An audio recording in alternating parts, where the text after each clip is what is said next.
AHAVA, blessings, and welcome to this video. And in this video, I'm going to talk a little bit about Aramaic, the language Aramaic.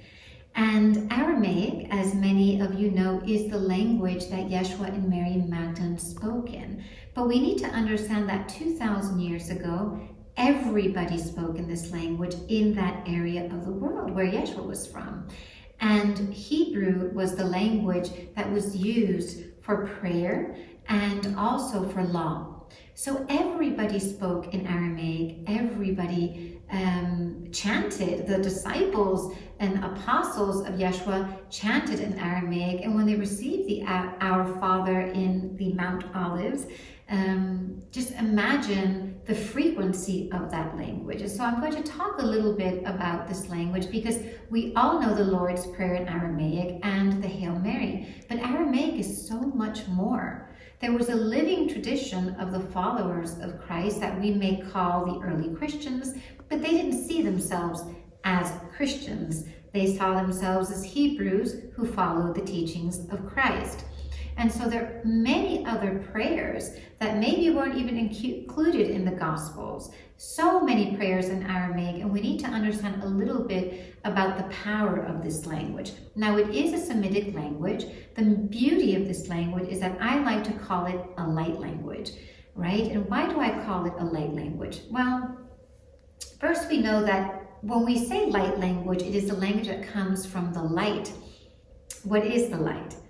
Right? When we say a language that comes from the light, well, it is a language that comes from the light of creation, from Divine Mother, Father, from Allah, from that space where there is no duality. So there's something about the language when we chant in light language that brings the separate parts of ourselves together on an energetic level, but at the same time even works on the brain hemispheres.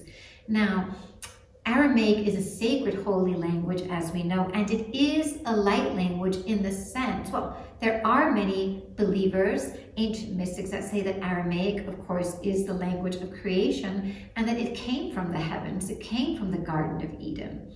And so it is more of a feminine language as opposed to the languages that come from Latin or German, right? It is a feminine language because it is inclusive. And so when we speak in Aramaic or when we chant in Aramaic, something does happen to our brain hemisphere, something does happen to our energy, that it starts to come together again. And so this is the power of the language when we use it, when we chant it, even when we start writing it. You know, when we start writing our name in Aramaic, this is something that I like to do every morning. I write my name in Aramaic to understand the blueprint of the name that I chose, because we all choose our name, to understand the meaning of that blueprint of my name, right? Because each of the Aramaic letters, Aramaic, Hebrew, contains a creation frequency. And so in one of my courses called, the first one I taught of Aramaic alchemy, I teach the frequency of each letter, Aramaic, Hebrew letter, but not just the meaning of it and not just the creation code, but also a beautiful physical body practice to embody the letter and a drumming rhythm that we use in Aramaic shamanic drumming. And what is Aramaic shamanic drumming? It is using the language of Aramaic with the drum, which is the instrument that they prayed with in the desert. And so we take that beautiful frame drum, we play the frame drum, we repeat the rhythm, and we repeat the chant. And so every letter has a specific rhythm. And so, again, when we go beyond just the Lord's Prayer and the Hail Mary, which are fundamental, if you want to come into any type of Aramaic practice, the Lord's Prayer and the Shalom Lech, the Hail Mary, are just the basic prayers that we should be doing every day, right? These are the two that I pray every day, and they're very, very powerful. It is believed that the Avunda B'Shmai, the Lord's Prayer in Aramaic, contains all of the mysteries of the universe, all of the mysteries.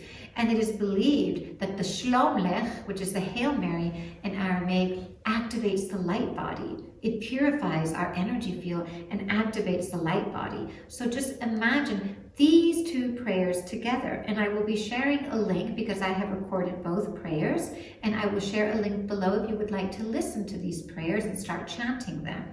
So now let's talk a little bit about Aramaic as a creation frequency. And so Aramaic Aramaic, within the Aramaic creation spirituality, the great mystics and desert teachers believed through the book of creation, the book of formation from the patriarch Abraham, that the Aramaic Hebrew letters created the world, created everything. Their frequencies create. And so in my next course, my second course, which is Aramaic Creation Frequencies, I dive deep into the power of creation of the Aramaic language through the elements. We work with all of the elements, and this is something that the Essenes worked with. This is something that we can find in the book of creation as well, working with the elements and bringing the Aramaic to actually work with the elements.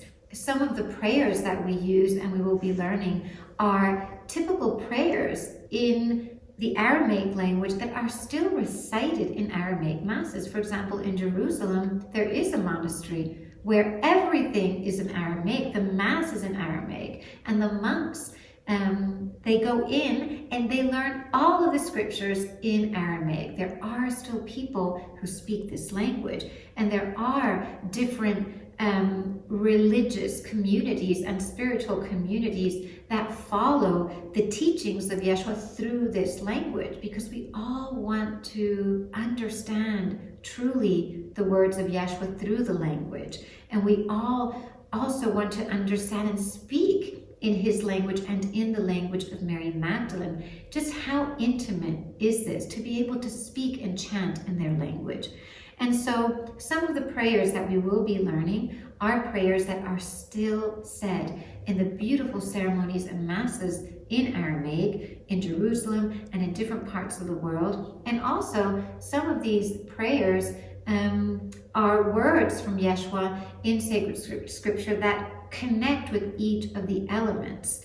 The elements have a very mystical meaning. It is believed that everything that we see physical has a spiritual mirror to it, has a spiritual counterpart to it, right? And so we know that our incarnation with our soul embodied in here does have a spiritual mirror, and that is the Sheveti Adonai.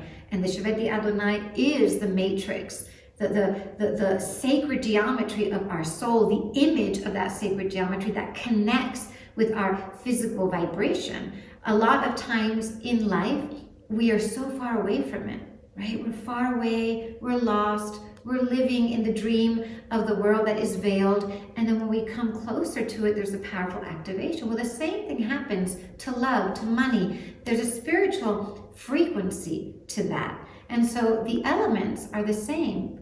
We know that the water exists, but what is the spiritual activation of the water, which would be the water of the Garden of Eden, right? And the fire and the earth, the ara, the breath, the air, they're all connected to a very spiritual and heavenly vibration. And so we will be learning this as well, and also understanding the teachings of Yeshua in the Aramaic Yeshua and the Aramaic Mary Magdalene. And this is really, really important, because within the Aramaic language, we can understand the true meaning of Yeshua's words. Now, what does this mean? Does this mean that we discard completely Christianity and Catholicism? No, we don't. To even say, the other day I heard Mary Magdalene is not about religion. Well, she is about religion, because many people who are religious in Catholicism and Christianity follow her as Saint Mary Magdalene. And so we need to respect that as well. Yet if we want to go deeper into the teachings, into the mystery teachings, that's when we look at the Aramaic to really understand the wisdom that is encoded, right? It's the same wisdom. Even if you hold sacred scripture and you read something and you think, oh, I don't agree with what it's saying. Well, maybe we didn't really look into the words, right? Like when Yeshua speaks about the poor and the thirsty, to be poor means to be emptied, to be totally emptied, right? To be thirsty means to long for the wisdom, to long for the waters of creation to activate within us. And so I'm just going to chant the beginning one of the prayers that we will be learning in Aramaic creation frequencies, which is just a beautiful, beautiful course. Of course, there is embodiment as well. We'll be doing meditations with our body. And this is a beautiful, typical prayer. And it is about calling, it is connected to the water element. So it's one of the prayers that we will be learning with the water element. And it is about understanding Yeshua as a human, the tears in the Garden of Gethsemane that he shed because he knew he was going to suffer, right? And so it's all about calling Yeshua as our beloved and bringing him into our space and giving him love and understanding that humanity and understanding that he is also embracing us and sustaining us with our tears, right? With our pain. And so the water element in Aramaic, when we work with the water element, is all about creating a sacred relationship with the divine, with the Shekhinah, the divine feminine presence, with Mary Magdalene, with Yeshua. It is about bringing them close in intimacy. And so I'm going to chant just a few lines, and it's part of a bigger prayer. But just close your eyes to receive the activation of healing, of any pain that you are going through, or anything that needs a little bit of an embrace, a little bit of divine breath, or just that water energy that is poured on us, that is poured within us for healing, for coming together, for unity, for expansion, and for awakening. And just put your hands on your heart or the hands up above, and I will sing part of this ancient, ancient prayer.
And that is just such a powerful activation, really, really powerful. And so for all of you who would like to come close to learning more and deepening your prayer practice of the Aramaic light language, understanding the Aramaic Yeshua, the Aramaic Magdalene, and understanding the teachings of the elements within these sacred ancient prayers and sacred scripture, and beginning to follow the path of awakening and remembrance and healing through the elements using the Aramaic language, this powerful, sacred, holy language. Thank you so much. I hope that you really received the power of the water through this chant and this prayer. Sending so much love. AHAVA.